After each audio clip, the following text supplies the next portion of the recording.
Hello बच्चों, तो देखो आज हम अपना जो है पुराना टॉपिक क्या करते हैं वही कंटिन्यू करते हैं, जिसका क्या नाम था बेटा बेसिक अकाउंटिंग टर्म। ठीक है नहीं, लास्ट क्लास के अंदर बेसिक अकाउंटिंग टर्म के अंदर हमने बहुत सारे वर्ड्स के ऊपर मास्टरी कर चुके थे और साथ ही साथ हमने कुछ न्यूमेरिकल पोर्शन के ऊपर भी क्या करी थी, बातचीत करी थी। ठीक है, आज हम इस क्लास को कंटिन्यू करेंगे, लेकिन क्लास को कंटिन्यू करने से पहले मैं आपको बस दो तीन चीजें कहना चाहता हूँ। क्या कि बेटे आप लोगों को देखो, एक तो अगर आप ये लेक्चर देख रहे हो तो उस समय आपको एंड तक पूरा देखना है। उसका रीजन ये है कि इस क्लास के अंदर ना मैं आपको बहुत सारे के कुछ नई बातों को समझाऊंगा। वो नई बातें क्या हैं, जैसे हमने कुछ वर्ड सीखे थे बेसिक अकाउंटिंग टर्म के बारे में, net purchase, sales, debtors, creditors, है नहीं है। तो बच्चे हम क्या करेंगे, आज उन्हीं चीजों को क्या करेंगे, जानने की कोशिश करेंगे कि एक बिजनेस के अंदर क्या डेटर होता है, क्या परचेज होता है, क्या सेल्स होता है। वैसे मैंने इसके बारे में लास्ट क्लास के अंदर भी डिस्कस किया था, लेकिन बट मैं इस क्लास के अंदर थोड़ा और क्या करूंगा, क्वेश्चंस के थ्रू क्लियरिफाई करने की कोशिश करूंगा। ठीक है। और मेरी बात को बहुत ध्यान सुनना कि देखो, जब भी आप कोई क्वेश्चन देखो या फिर कोई भी लेक्चर देख रहे हो ना, तो पूरा एंड तक देखा करो, लास्ट तक देखा करो। उसका रीजन क्या है कि शायद आपको कहीं ना कहीं कोई एक ऐसा छोटा सा पॉइंट मिल जाए जो शायद आपकी नॉलेज में ना हो, है नहीं है, जो शायद आपकी नॉलेज में ना हो। तो इसीलिए क्या करते हैं, बहुत सारे बच्चे लेक्चर को स्किप भी कर देते हैं कि चलो भाई हमें तो पता है। लेकिन बेटा अगर आप पूरा ध्यान सुनेंगे ना, तो शायद आपको ये समझ में आ जाएगा, सुनना मेरी बात को, कि इसके अंदर की कुछ छोटी ऐसी चीजें भी होंगी जो शायद आपकी नॉलेज में ना भी हो। ठीक है। चलो आओ, देखो मेरी बात ध्यान सुनो। मैंने आपके सामने क्वेश्चन लिख रखा है और जहां तक ये क्वेश्चन आपको बिल्कुल क्लियर दिखाई दे रहा होगा। ठीक है। अगर क्लियर नहीं दिखाई दे रहा तो बच्चे मैं आपको एक बहुत सिंपल सा एक छोटा सा फॉर्मूला बताता हूँ। पता क्या, वीडियो को रोको, स्क्रीनशॉट लो, बाद में आपकी गैलरी में आ जाएगा, उसको क्या करो, जूम करके देख लेना। ठीक है। अगर बाई चांस किसी को क्वेश्चन बोर्ड पे क्लियर नहीं दिखाई दे रहा है तो ठीक है।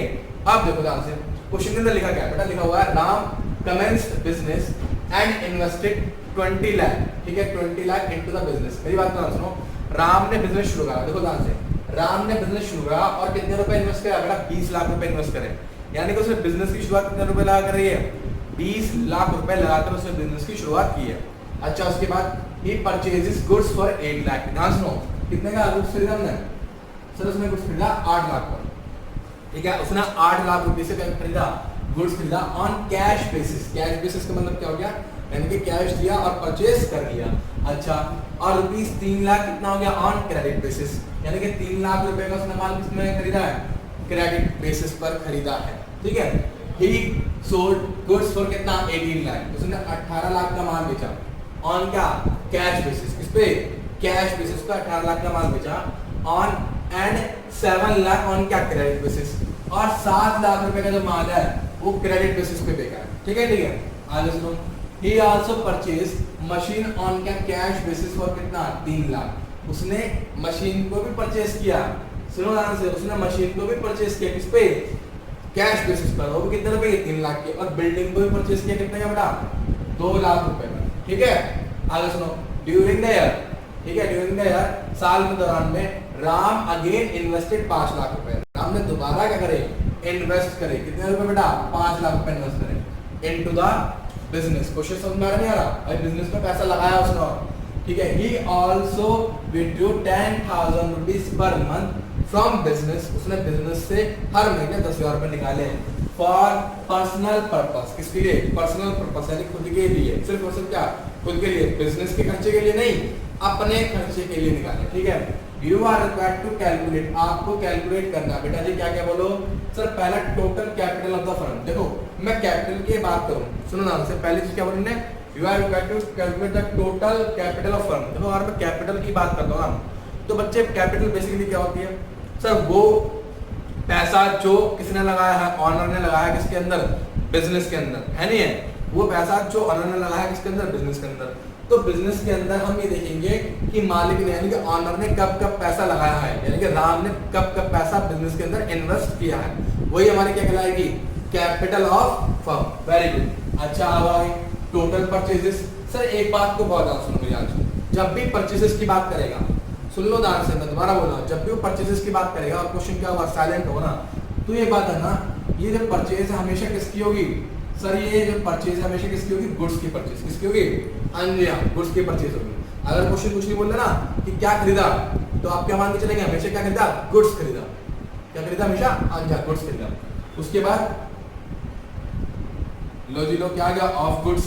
जी हाँ, क्योंकि सर क्वेश्चन साइलेंट है, क्वेश्चन साइलेंट है, क्वेश्चन में ये नहीं बोला गया कि सेल्स किस प्रकार की सेल्स, कौन सी सेल्स, तो इसका मतलब हमेशा सेल्स किसके लिए यूज होगा?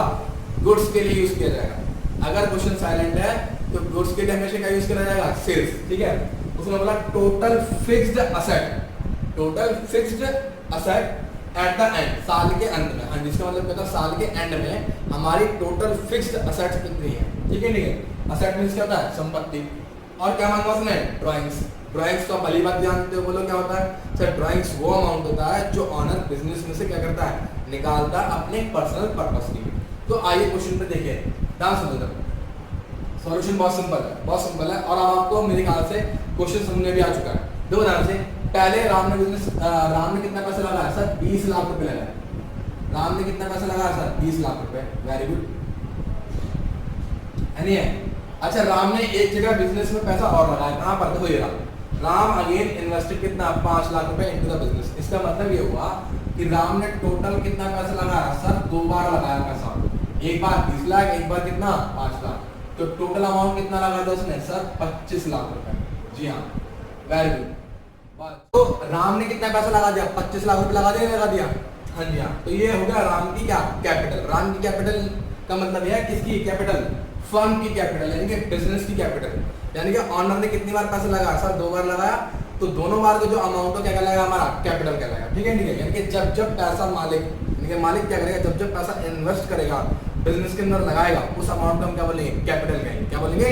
कैपिटल। वेरी गुड, ठीक है, ठीक है। आइए नाउ नेक्स्ट। अच्छा, ये जो मैंने लगाया है ना, ये जो साल के दौरान मैंने लगाया है, कितना लगाया? 5 लाख रुपए लगाया है, इसका नाम ना एडिशनल कैपिटल होता है।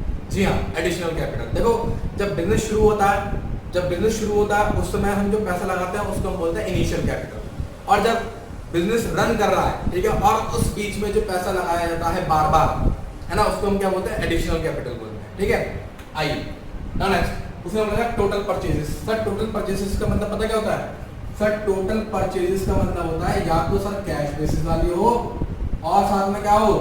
क्रेडिट बेसिस वाली हो। यानी कि हमें दोनों ही क्या करती हैं?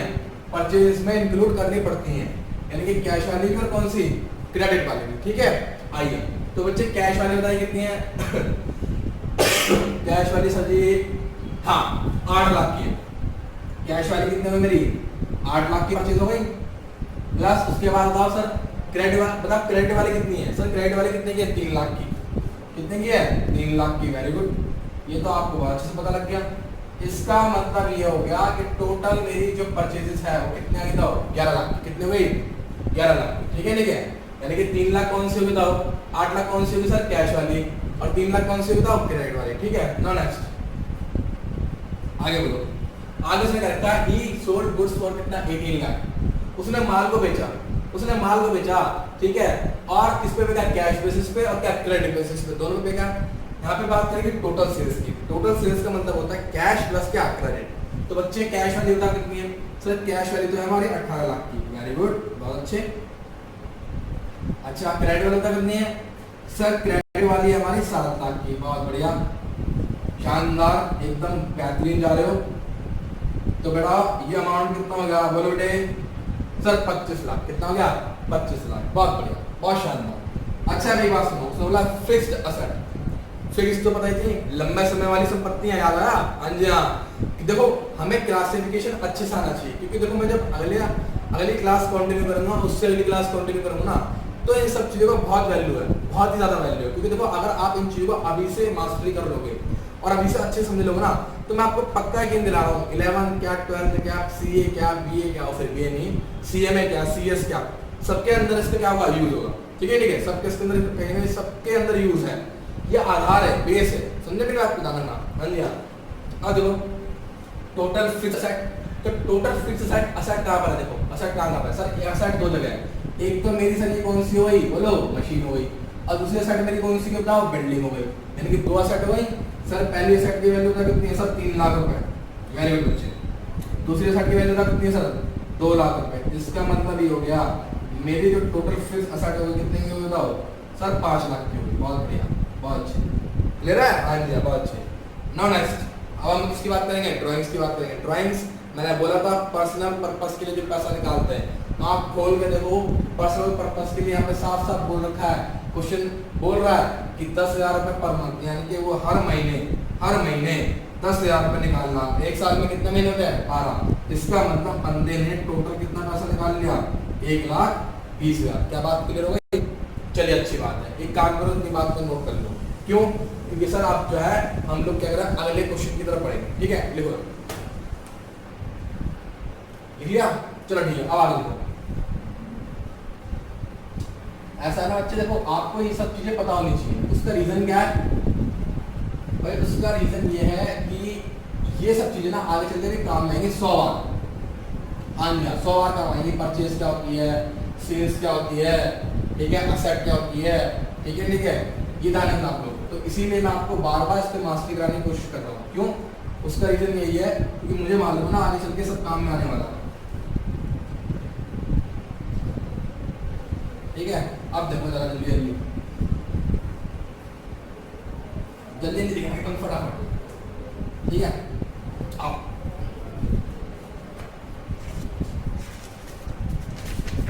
देखो मैंने कुछ क्वेश्चन लिख रखा है, मेरे पास एक क्वेश्चन है। क्वेश्चन क्या कहता है? ध्यान सुना। क्वेश्चन मेरे पास से कह रहा है कि कैश परचेज। क्वेश्चन क्या बोल रहा है मेरे पास? हाँ जी, कैश परचेजेस कितना हो? सर उसने बोलते हैं 5 लाख रुपए का। ठीक है, ठीक है, बहुत अच्छे। उसने बोला था क्रेडिट परचेज। क्या बोला था उससे? हाँ जी, क्रेडिट परचेजेस कितना अमाउंट हो गया? बोलो बोले सर, ये अमाउंट हो गया 3 लाख रुपए का। ठीक है ना मेरी बात? बहुत अच्छे। अच्छा, उसके बाद मैंने उससे क्या बोला? Sir ji purchase of machine. हाँ जी, क्या बोला सर मुझे? Purchase of machine. हमने मशीन को भी क्या करा? परचेज किया। कितना परचेज किया सर? 2 लाख रुपए का। चलो 2 लाख छोड़ो, 20 लाख लिख देता हूँ, क्या दिक्कत है? हमने एक मशीन खरीदी कितने की? 20 लाख की। उसके बाद मुझसे करा परचेज रिटर्न। क्या बोला सर मुझसे? Purchase return. कितना अमाउंट है सर? परचेज रिटर्न अमाउंट रखा उसने 40,000। कितना रखा हमने? 40,000। ठीक है, हमको उसने बोला कैलकुलेट डांस लिखना, कैलकुलेट क्या? Total purchase. क्या बोला उन्होंने? हाँ जी, total purchases and net purchases. दो वो चीजें बोली। एक तो क्या बोला उसने मेरे को? Total purchases. दूसरा तुमने क्या बोला? Credit purchases. बहुत अच्छे।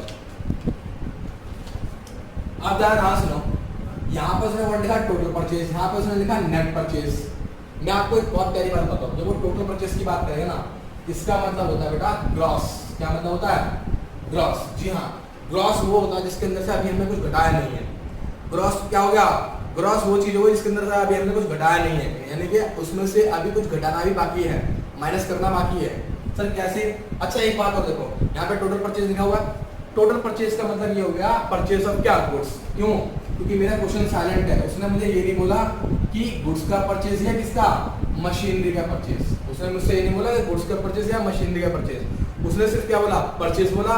तो एक बताना, जब भी क्वेश्चन क्या होगा? साइलेंट होगा। हम हमेशा क्या मान के चलेंगे? वो गुड्स की बात कर रहा है। जैसे ऊपर देखो क्या लिखा हुआ? Cash purchase. क्वेश्चन साइलेंट है, कौन सा परचेज हो गया? गुड्स का। क्रेडिट परचेज कौन सा परचेज हो गया? गुड्स का। और यहाँ पे साफ साफ बोल रखा है कौन सा परचेज है? मशीन का। ठीक है, अच्छा अब एक बात देखो ध्यान से। तो मैं अगर टोटल परचेज निकालूंगा, यहाँ सुनना, मैं क्या निकालूंगा? यहाँ पे टोटल परचेजेस निकालूंगा। तो किसका निकालूंगा? Of goods. हाँ तो बच्चों देखो, मैं जब टोटल परचेज की बात करूंगा तो मैं किसकी बात करूंगा? गुड्स की बात करूंगा। ठीक है, ठीक है, गुड्स की परचेज की। तो मेरी बात सुनो, अब टोटल परचेज का मतलब सर क्या हुआ? Sir cash purchase. तो सर कैश परचेज बताओ मेरा कितना? सर 5 लाख का है। क्रेडिट परचेज बताइए मेरा कितना? सर 3 लाख का। तो बेटा जी टोटल अमाउंट कितना हो गया? सर 8 लाख रुपए का। कितना अमाउंट हो गया? 8 लाख। अच्छा मेरी बात को ध्यान सुनो, ये हमारा क्या है? टोटल परचेज आया। हमें क्या निकालना है? Net purchase. तो मेरी बात ध्यान सुनना, अगर मैं इसमें से देखो परचेज रिटर्न को हम क्या बोलते हैं? Return outward. क्या बोलते हैं? Return outward. ये रिटर्न आउटवर्ड का मतलब सर क्या हुआ? रिटर्न आउटवर्ड का मतलब तो आपने बताया था हमें भाई, आउटवर्ड का मतलब बाहर जाना। भाई परचेज में क्या होता है? माल खरीद कर लाए और वही खरीदा हुआ माल मैंने वापस कर दिया। क्यों? मान लो माल खराब निकल गया, क्वालिटी घटिया थी, कुछ भी था, रीजन ही तो मैंने आपको समझाया था लास्ट क्लास में। तो बच्चे इसका मतलब ये हुआ कि जो मैंने माल खरीदा 8 लाख का, उसमें से मैंने बेसिकली कितना वापस कर दिया है सर? 40,000 का माल आपने क्या कर दिया? वापस कर दिया। तो इसका मतलब ये हो गया कि बच्चे जो मेरी नेट परचेस आई है वो टोटल अमाउंट कितना आया सर? 7,60,000, यहाँ 7,60,000। इसमें हम क्या बोलेंगे? Net purchases. क्या बोलेंगे बेटा? Net purchases. क्या बात क्लियर हो रही है? पक्का? चलो बहुत अच्छी बात है, ठीक है नहीं है? इसे नोट डाउन कर लो, फिर मैं एक क्वेश्चन और लिखता हूँ, बहुत बढ़िया था, लिखो लिख लिया? चलो अच्छी बात। अब देखो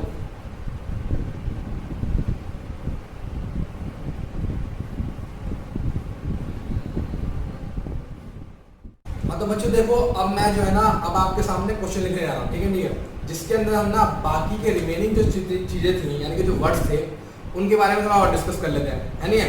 ताकि भाई सब चीजें जो है न्यूमेरिकली ज्यादा करेक्ट हो जाए। देखो न्यूमेरिकली ज्यादा करेक्ट होना बहुत जरूरी है।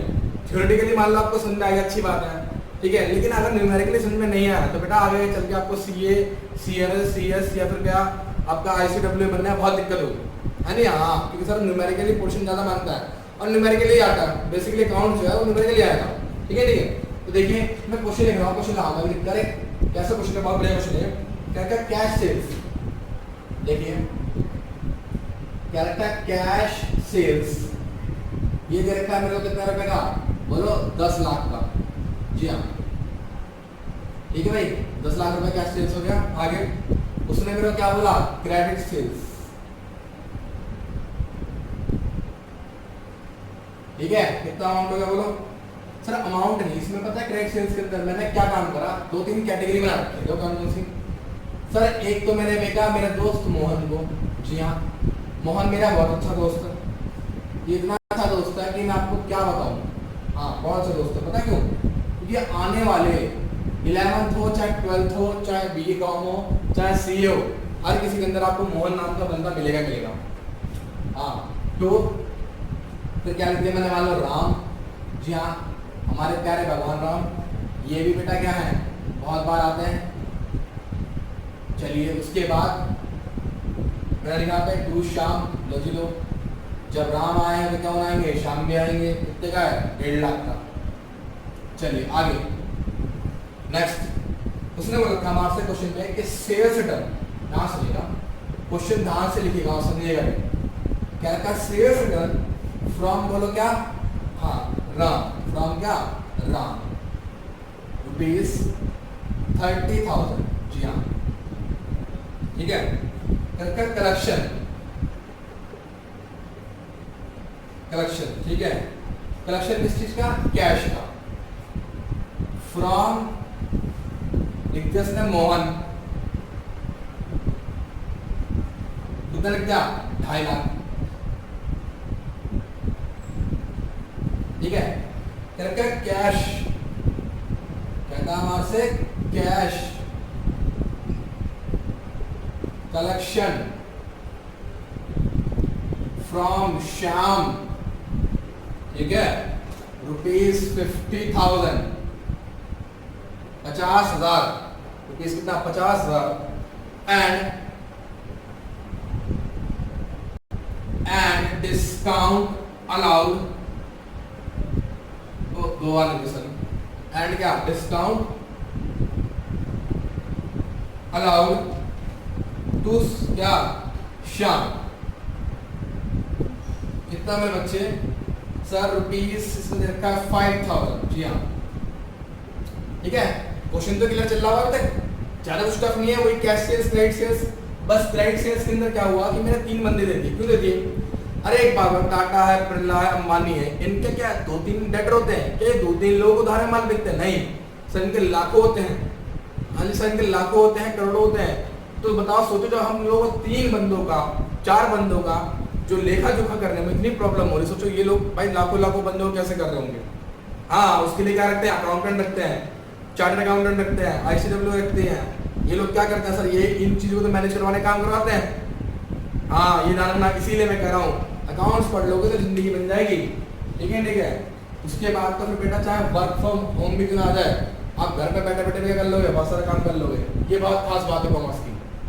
जी हाँ, डॉक्टर बेचारा सुबह शाम जाता है, ठीक है, हॉस्पिटल में इलाज कर रहा है, बल्कि डॉक्टर तो भगवान का रूप है नहीं है, समझो। लेकिन आप क्या कर सकते हो, आप एक काम कर सकते हो, आप बिना कहीं जाए घर पे भी काम कर सकते हो। ये कॉमर्स की खास बात है, ये कॉमर्स की खास बात है कि आप बिना कहीं जाए भी घर बैठे बैठे क्या कर सकते हो, काम कर सकते हो। बस करना है क्या, लैपटॉप खोलना है, बस तैयार उंगली चलानी है, बस और कुछ नहीं। आओ देखो, तो ये हो गया भाई। चलिए सर, शाम हो गया। अच्छा, उसके बाद क्या कहता है हमारे सर, आगे क्वेश्चन में क्या रखा है हमारे से, कैलकुलेट, सुना से क्या रखा उसने हमारे से, कैलकुलेट, क्या क्या हमें कैलकुलेट करना, देखो सर। पहला क्या था हमारे से, टोटल सेल्स। जी हाँ, टोटल सेल्स निकालो। जी हाँ, टोटल सेल्स निकालो। फिर हमारे से क्या था, नेट सेल्स, क्या निकालो, नेट सेल्स निकालो। तीसरे में हमारे से क्या था, अमाउंट, हाँ जी, क्या था, अमाउंट, सुनना, amount due from Ram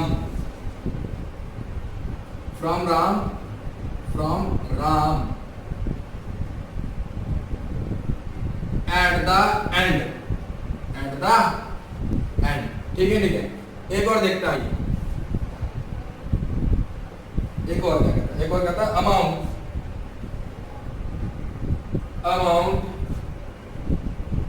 due from शाम एट द एंड। क्लियर है भाई, ठीक है। एक बार राम से कितना अमाउंट ड्यू हो गया साल के एंड में, और एक बार शाम से। चलो, अगर राम और शाम हो चुके हैं तो बेचारा मेरा मोहन क्यों रहेगा, मैं मोहन के साथ नाइंसाफी तो नहीं दूंगा। तो मैं एक काम करता हूं, मैं ये भी लिख देता हूं, अमाउंट ड्यू फ्रॉम, क्या आएगा, Mohan at the and, and. Clear हो गया, बहुत अच्छे। चलो एक चीज और देख लो, एक चीज में क्या होता है, total debtors, total debtors eight the and, क्या एंड। अच्छा, एक बात करो, अब फटाफट जो है ना, आप लोग फटाफट जो है ना बेटा क्वेश्चन नोट डाउन कर लो। पहले वीडियो को रोक कर एक बार क्वेश्चन नोट डाउन कर लो। हाँ, पता क्यों, क्योंकि मैं ये मिटाने वाला हूँ नीचे वाला, मुझे जरूरत है इसकी। नोट डाउन करो, कर लिया। चलो देखो आगे ध्यान सुनो, मैं पहले कॉन्सेप्ट की बात करता हूँ यहाँ पे, किसकी बात करता हूँ मैं, पहले वाले में उसने हमारे से क्या मांगा है, सर उसने हमारे से मांगा टोटल सेल्स। क्या मांगा उसने हमारे से, टोटल सेल्स। तो ध्यान सुनो, टोटल सेल्स क्या होगी सर, आपने हमें समझा रखी है। टोटल सेल्स जो होगी, एक तो हमारी कैश बेसिस वाली, और एक कौन सी होगी हमारी, क्रेडिट बेसिस वाली। यानी कि जो कैश में माल बिका है वो वाली सेल्स पे आएगी, जो क्रेडिट में बिका है वो वाली भी आएगी। चलो आओ तो देखो, ठीक है, कैश वाली जो सेल्स है, कैश वाली सेल्स के अंदर बताओ हमारा क्या क्या है सर। कैश वाली सेल्स के अंदर देखिए, एक तो हमारा 10 लाख रुपए कैश सेल्स है, लीजिए 10 लाख रुपए की हमारी क्या होगी, कैश सेल्स हो गई, प्लस आई क्रेडिट सेल्स। भाई क्रेडिट सेल्स मैंने किसे किसे माल बेचा, क्रेडिट सेल्स का मतलब है कि हमने टोटल कितना माल बेचा क्रेडिट में, डालना 1 2 और कितना 3, यानी कितना होगा सर, एक तो हमारा 3 लाख, ठीक है, कितना अमाउंट हो गया 3 लाख, प्लस कितना अमाउंट हो गया बताओ सर 4 लाख, ठीक है। जिसको नहीं दिख रहा, मैं पहले साहब यहाँ पे थोड़ी लाइट पड़ रही है, तो कितना अमाउंट लिखा हुआ है 4 लाख, और फिर कितना लिखा हुआ बेटा 1.5 लाख, कितना अमाउंट लिखा हुआ बताओ 1.5 लाख। क्लियर है नहीं क्लियर है, बता टोटल अमाउंट कितना होगा सर, टोटल अमाउंट हो गया ये हमारा 8 लाख सारा, यानी कि 18,50,000। जी हाँ, टोटल अमाउंट मेरा कितना हो गया 18,50,000। एक बार खुद भी देख लेना, कई बात गलत ना कर दो, वैसे सही है।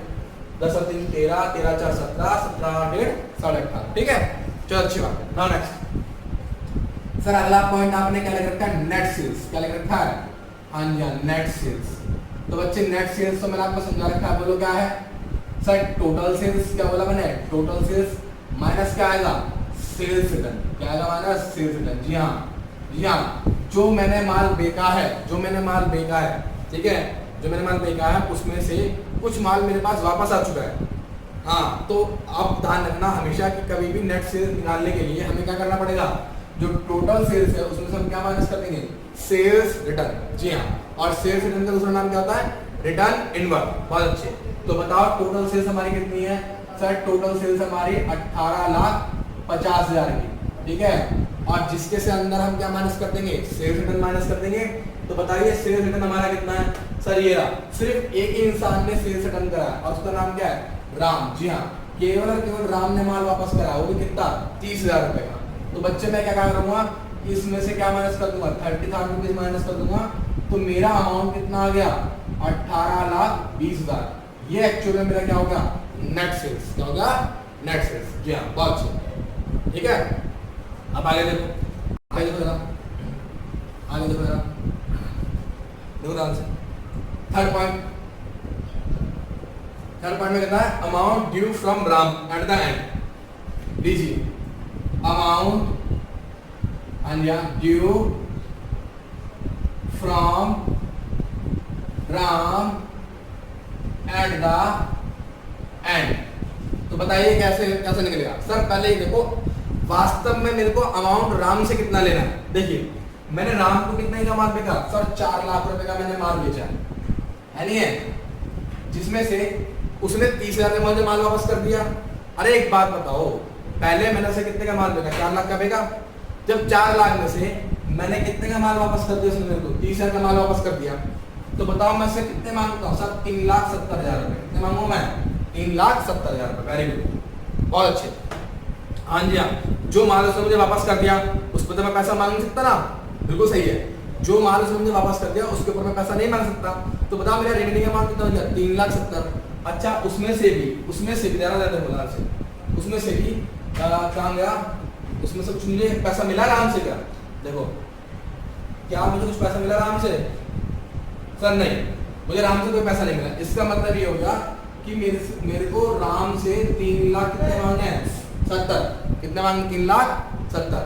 समझा रही बात, समझा रही है दाना साहब को ना। नेक्स्ट फोर्थ वाला पॉइंट क्या कहता है, अमाउंट ड्यू फ्रॉम क्या, शाम एट द एंड। देखिए यहाँ पर क्या आएगा, अमाउंट ड्यू फ्रॉम क्या आएगा, शाम, फ्रॉम शाम eight the and, eight the and. देखिएगा ध्यान सीखना सर, देखो ध्यान सीखना। शाम का पैसा शाम गिरा गया, कितने का है, 1.5 लाख। कितने का बेटा, 1.5 लाख।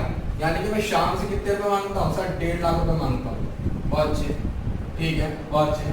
अच्छा जी, और देखो जी क्या शाम से मुझे कुछ पैसा प्राप्त हो रहा है सर, हाँ प्राप्त हो रहा है। कितना प्राप्त हो रहा है, 50,000 रुपए।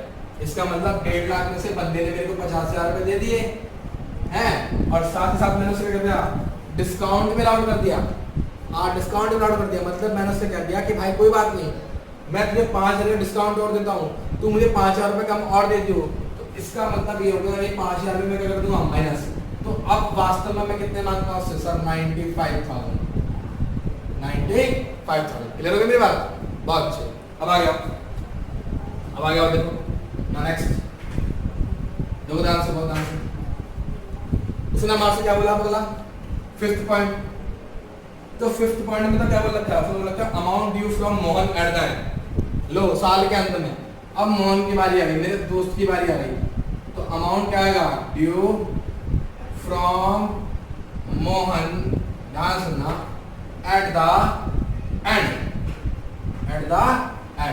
बताइए कितना अमाउंट है सर, टोटल अमाउंट है मोहन से लेना मेरे को कितना, 3 लाख का। जी हाँ, 3 लाख रुपए मैं मोहन से मांगता हूँ, ठीक है।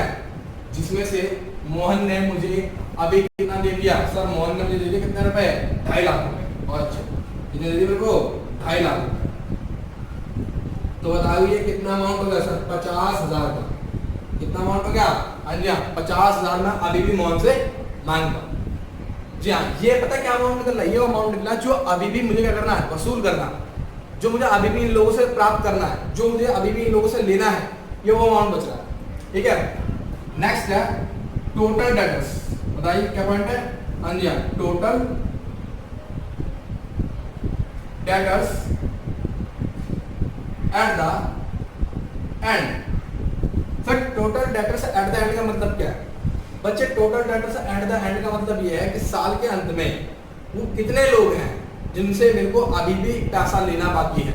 जी हाँ, मतलब अभी भी ऐसे कितने डेटर्स मेरे बच रहे हैं, ऐसे कितने लोग हैं जिन्होंने मुझसे उधार माल बेचा था, सॉरी खरीदा था, और मेरे को उनसे अभी भी पैसा लेना है। तो देखिए कौन कौन है सर। राम जो है, राम से मुझे अभी भी कितना लेना है सर, 3 लाख कितना अंजा 70,000 रुपये। मैं अभी भी उससे 3,70,000 रुपये मांगता हूँ। वेरी गुड, बहुत अच्छे। नेक्स्ट बोलो सर, इसमें मैं कितने मांगता हूँ श्याम से सर 95,000, बहुत बढ़िया। प्लस कितना मांगता हूँ बताओ मैं मोहन से, बोलो 50,000, वेरी गुड, बहुत अच्छे। तो मेरे बच्चे एक बात देखो, अब एक काम करो, टोटल कर दो इसका, आइए टोटल करते हैं। तो 3,70,000 प्लस 95,000 प्लस 50,000, तो बच्चे 5,15,000 यानी कि 5,15,000 ये हमारा क्या आ गया, आंसर आ गया। यानी कि साल के अंत में अभी भी हमारे जितने डेटर्स क्या हैं, बचे हुए हैं, जिनसे मुझे पैसा वसूल करना। ठीक है मेरी बात, पक्का, बहुत अच्छी बात है। तो एक बात सुनो, हमको ये समझ में आ गया कि कैसे हमको साल के अंत में बचे हुए डेटर्स निकालने, ठीक है। नहीं अच्छा, एक बात सुनो, आप जरा थोड़े से 1-2 वर्ड के ऊपर जरा बातचीत कर लेते हैं, ठीक है, 1-2 वर्ड के ऊपर बातचीत कर लेते हैं। तो देखो हमने क्वेश्चन तो डिस्कस कर लिया, अब हम एक काम करेंगे, जो अपना नया वर्ड है उसके बारे में जानकारी लेंगे जरा, ठीक है। नया वर्ड, अभी नया वर्ड है क्या, दो ध्यान से, इस वर्ड का जो यूज है ना आगे चल के पूरा एक चैप्टर भी है, तो इसलिए समझना बहुत जरूरी है इसके बारे में। और लेकिन अभी फिलहाल उतना ही समझना जितना मैं समझाने की कोशिश कर रहा हूँ। आप एक्स्ट्रा कुछ भी समझने की जरूरत नहीं है आपको, ठीक है, ठीक है। मेरी बात को बहुत ध्यान सुनना, बहुत प्यार सुनना, क्या मैं क्या समझाने की कोशिश कर रहा हूँ, दो ध्यान से। मैंने आप लिखा, उस वर्ड का नाम है बेटा डेप्रिसिएशन। जी हाँ, डेप्रिसिएशन। देखिए आपकी बुक के अंदर ना 11th क्लास में डेप्रिसिएशन है बेटे बच्चे, इसके पूरा एक चैप्टर है। और डेप्रिसिएशन अभी नहीं, आपको बीकॉम में भी सीखना है, आपको सी फाउंडेशन में भी सीखना है। जी हाँ, तो इसीलिए मैं आपको कह रहा हूँ बहुत ध्यान से कि डेप्रिसिएशन को अच्छे से पढ़ना, क्योंकि ये आपके लिए बहुत मूल्यवान है, ठीक है।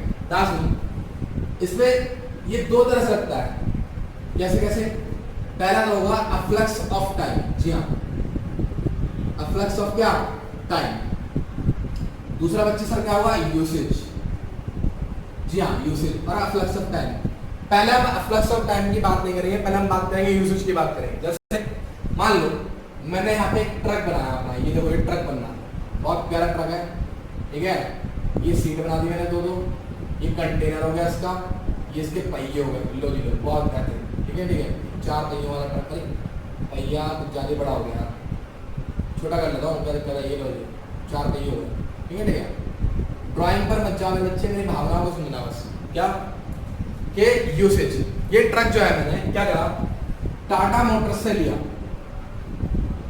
टाटा मोटर्स ने मेरे को इसको बेचा 10 लाख रुपए में, मेरे को बेचा और बोला मेरे से कि सर इसकी जो लाइफ है वो 10 साल है, मतलब ये कि 10 साल तक इसे आराम से चला सकते हो, और 10 साल के बाद इसकी वैल्यू क्या हो जाएगी, 0।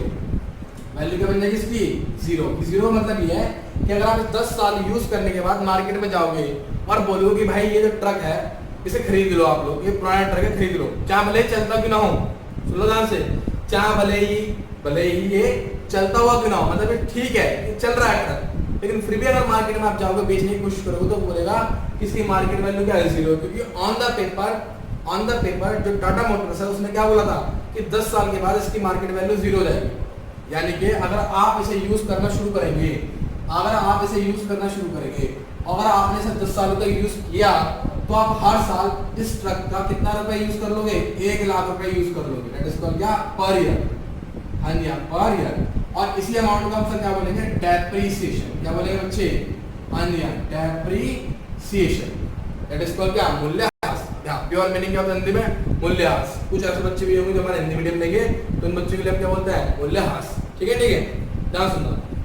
तो समझ में आया, यानी कोई चीज जितनी यूज होती है, जैसे मार्कर है, अभी मार्कर देखो यहाँ से कहीं ना कहीं इसका जो लिखा हुआ तो मिट गया, नहीं मिट गया, लेकिन मार्कर तो अब भी चल रहा है, लेकिन ये जो मार्कर मैं 25 रुपए खरीद के लाया था मार्केट में से, क्या ये अब भी 25 रुपए का बिकेगा सर, नहीं। क्योंकि सर यूज कर करके कहीं ना कहीं तो उसके आगे जो पॉइंट है वो घिस चुकी है नहीं है, बस पहले जो छपाई थी यानी कि जो प्रिंटिंग हो रही थी वो प्रिंटिंग छूट चुकी है सर। यही जो पॉइंट घिसना, ठीक है, यही जो प्रिंटिंग छूटना, ये जो चीजें हो गई हैं, इन्हीं को हम क्या बोलते हैं, डेप्रिसिएशन बोलते हैं। जैसे आपने फोन खरीदा, ठीक है, अपने फोन खरीदा, मान लो 2 बंदों ने फोन खरीदा, एक बंदा है एक्स, एक बंदा कौन है वाई, बड़े प्यार सुनना, एक बंदा एक्स और क्या वाई, ठीक है। एक्स ने भी लिया एक नया फोन, इसने भी ले लिया आईफोन, ला दो बेचारे को, ठीक है, आईफोन एक्स, और उसको तो ला दो आईफोन 9, ठीक है, कोई बात नहीं, हमारे भाई ये इसे मिला आईफोन एक्स, इसको मिल गया आईफोन 9, ठीक है, जो भी हो 9 है 8 है मुझे मालूम नहीं, लेकिन हाँ एक को मिला आईफोन एक्स, एक को मिला आईफोन 9। इसने खूब यूज करा, इसने बिल्कुल भी यूज नहीं किया, इसने खरीदा था 1 लाख रुपए के आसपास का, इसने खरीदा था मान लो 95,000 के आसपास का, ठीक है, ध्यान सुनना मेरी बात को। लेकिन अगर मान लो 2 साल के बाद, आफ्टर 2 इयर्स, सुनो ध्यान से, आफ्टर क्या 2 इयर्स अगर मैं इसको बेचने जाऊंगा तो एक बात ध्यान रखना, ये भी 95,000 रुपीज से कम में बिकेगा, और ये भी क्या होगा 1 लाख रुपीज से कम क्या होगा, कम में बेचा जाएगा। जी हाँ, क्यों? क्योंकि ये तो गया सर यूज के आधार पर, और ये किसकी वजह से गया, टाइम के आधार पे। आप क्लियर हो रही है, बात क्लियर हो रही है? ये किसके बेसिस पे गया सर, यूज के आधार पे, और ये किसके बेसिस पे गया, टाइम के आधार पे। तो इसका मतलब ये हो गया मेरे बच्चे कि कहीं ना कहीं, सुनो ध्यान से, कहीं ना कहीं यहाँ पर तो यूज के आधार पे डेफिनेशन लगा, यहाँ पे किसके आधार पे लगा, बोलो टाइम के आधार पे लगा, बिल्कुल सही बोला, यहाँ पे किसके बेसिस पे लगा, टाइम के बेसिस पे लगा। तो हमेशा एक बात ध्यान रखना कि 2 तरह का डेफिनेशन लगता है, कौन कौन से, एक तो यूज के बेसिस पर और किसके टाइम के बेसिस पे। यार ऑब्वियसली बात है, शोरूम से गाड़ी खरीद कर लाओ, आपने जैसे शोरूम से गाड़ी नीचे उतारी ना, तो मैं बता रहा हूँ उसके रेट वही डाउन हो जाते हैं। हाँ ये नेचुरल है, ये मैंडेटरी है।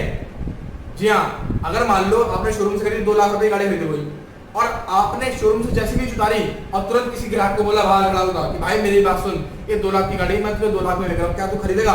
तो क्या ग्राहक पता क्या बोलेगा, अगर 2 लाख की मुझे खरीदनी है तो मैं भला किसी को मैं शोरूम में ना ले लूं जाके। हाँ, तो इसीलिए शोरूम से एकदम नई नवेली गाड़ी को बेचने के लिए उसको रेट को क्या करना पड़ता है, डाउन करना पड़ता है। उस जो अमाउंट का जो डिफरेंस आया, मान लो 2 लाख की गाड़ी, ध्यान सुनना, 2 लाख की गाड़ी कितने में बेच दी, 180 में बेच दी, तो 20,000 रुपए का जो डिफरेंस आया उसको मैं क्या बोलूंगा, डेप्रिसिएशन बोलूंगा। क्या बोलूंगा, डेप्रिसिएशन। समझाई बात, समझाई? जी हाँ, ध्यान रखना बात को, फिलहाल सिर्फ ये समझो डेप्रिसिएशन क्या होता है, ठीक है, ठीक है, ध्यान रखना। तो एक तो क्या होगा, समय के आधार पे, यानी कि जैसे जैसे समय बीतता जाएगा किसी भी चीज की, यानी कि किसी भी चीज की, और ज्यादातर अकाउंट्स के अंदर ये डेप्रिसिएशन किसके ऊपर लगेगा, हाँ जी हाँ, फिक्स्ड असेट के ऊपर लगेगा। ध्यान रखना, फिक्स्ड असेट। और फिक्स असेट आप जानते हैं हमारी क्या क्या होती है, जैसे building, furniture, land and building, यानी है ये सब हमारे होते हैं फिक्स असेट के अंदर आते हैं। तो मेरे बच्चों आपके पास समझना कि डेफिनेशन क्या होता है। चलो बहुत बढ़िया बात समझा रहे, चला आइए। अब जाते जाते मैं एक वर्ड और सिखाऊंगा आपको, बहुत प्यारा वर्ड है। अच्छा, ये वर्ड जो है ना आपको आजीवन काल तक काम आने वाला है, और इसको आपको बहुत ध्यान से सुनना भी है। जी हाँ, मैं बार बार कहता हूँ, एक बात है ना, वीडियो के लास्ट में, अब मैं हमेशा वीडियो के लास्ट के अंदर ना कुछ जो है इंपॉर्टेंट चीज हमेशा कराया करूंगा, तो इसलिए वीडियो को लास्ट तक देखो, ठीक है, ठीक है। ध्यान सुनो, शायद मैंने आपको एक चीज सिखाई थी, एक्सपेंसेस, याद करो। हाँ सर, याद आ गया, रिवेन्यू एक्सपेंस। हाँ sir, revenue expenditure, sorry revenue expenditure, जिसको हम क्या बोलते हैं, एक्सपेंसेस भी बोलते हैं। अच्छा, मैंने आपको एक चीज और सुनाई थी, याद हो, एक्सपेंसेस, याद है आपको? बोलो क्या, पेबल, एक्सपेंसेस पेबल। और एक मैंने क्या सिखाया था, बोलो आपको, प्रीपेड एक्सपेंस। सर ये नहीं सिखाया आपने हमें, एक्सपेंसेस पेबल तो सिखाया था, एक्सपेंसेस पेबल तो सिखाया था, जिसका बेनिफिट, सुनो ध्यान से, जिसका बेनिफिट, ध्यान सुना, जिसका बेनिफिट मैं ले तो चुका पर मैंने पे नहीं किया, यानी कि अकर, बहुत सिंपल सी चीज, ध्यान हो, अकर बट नॉट पेड, यानी कि एक ऐसा खर्चा जो मैंने कर तो लिया परंतु मैंने पे नहीं किया। हाँ जी हाँ, जैसे मैंने आपको समझा था, आउटस्टैंडिंग रेंट, आउटस्टैंडिंग सैलरी, ठीक है, मकान में रह रहे हैं, ठीक है, महीना पूरा तो किराया नहीं दिया मैंने, ठीक है, काम तो करवा लिया एम्प्लॉय से पर उसकी सैलरी नहीं दी। अच्छा, प्रीपेड एक्सपेंस क्या होता है? सर जी प्रीपेड एक्सपेंस बहुत प्यारी चीज है, बोलो क्या, अकर, सॉरी नॉट अकर, पहले लिखना पे not occur, not occur but paid, not occur but क्या, पेड। ये बहुत प्यारी चीज है। जैसे अब ध्यान सुनो, आप फोन की शॉप पे जाते होंगे, बहुत बार रिचार्ज कराते हो, अपना कराया है ना, अपने की बात कर रहा हूं मैं, अपना तो कराया होगा, हाँ कराया है, तो आपके पास ना जब मैसेज आता था उसमें लिखा होता प्रीपेड बैलेंस। क्या लिखा आता था? हाँ जी, प्रीपेड बैलेंस। इसका मतलब ये कि आपने रिचार्ज तो करा लिया, आपने रिचार्ज तो करा लिया, खर्चा तो कर दिया, क्या वास्तव में जब आपने उस खर्चे की पेमेंट करी तो आपने क्या उसे यूज कर लिया था? मुझे इस बात का जवाब दो। जिस समय उस खर्चे की पेमेंट आपने करी थी, क्या वास्तव में आपने यूज किया था? नहीं किया था। वो जो बैलेंस है वो कहाँ आ चुका है? आपके फोन में आ चुका है, और उसको नाम क्या रखेगा? प्रीपेड बैलेंस रखेगा। मतलब ये हुआ कि आपने इस बैलेंस की पेमेंट तो कर दी है, और आप जब चाहे क्या कर सकते हो, इसको यूज कर सकते हो। जी हाँ, ऐसे ही बताना चाह रहा हूँ, ऐसे ही मैं एक चीज बताना चाह रहा हूँ। कैसे हम बेसिकली क्या करते हैं, 12 मंथ का रेंट पे करते हैं, है नहीं है? 12 मंथ का रेंट पे करते हैं पूरे साल का। मान के चल रहे हैं कि एक साल के अंदर 12 महीने का, तो हर महीने रेंट पे करेंगे, तो मैंने एक साल में कितना महीने का रेंट पे करा? 12 महीने का। लेकिन अगर मान लो मेरे पास अच्छी सोर्स ऑफ इनकम है और मुझे लग रहा है कि भविष्य में आने वाले टाइम में मैं रेंट पे नहीं कर पाऊंगा, तो मैंने क्या काम करा कि एक साल के अंदर, उस एक साल के अंदर 12 की जगह सर क्या करा, 14 महीने का रेंट पे कर दिया। बताओ कितने महीने का रेंट पे कर दिया? 14 महीने का। तो इसका मतलब ये है कि साल के महीने कितने हुए? 12, और मैंने कितने महीने का रेंट पे कर दिया एक्स्ट्रा? 2 महीने का। तो इसका मतलब है जो 2 महीने का मैंने एक्स्ट्रा पे करा है, इसको मैं बोलूंगा प्रीपेड एक्सपेंस। जी हाँ, क्या बोलूंगा? Prepaid expense. यानी कि अभी मैं आने वाले अगले साल में रहा भी नहीं और मैंने पहले ही 2 महीने का किराया एडवांस दे दिया। जी हाँ, दैट इज कॉल्ड क्या? Advance payment. Advance payment against the expenditure. समझना ही लेगा, समझना ही। ठीक है, तो देखिए इस क्लास के अंदर इतना बहुत है, और अगली क्लास के अंदर हम क्या करेंगे, अपने इस टॉपिक को और कंटिन्यू करेंगे, और धीरे धीरे हम क्या करेंगे, वर्ड्स को भी सीखेंगे। ठीक है, ठीक है। अगर आपको अच्छा लगा, आपको अच्छा समझ में आया तो प्लीज लाइक एंड क्या सब्सक्राइब।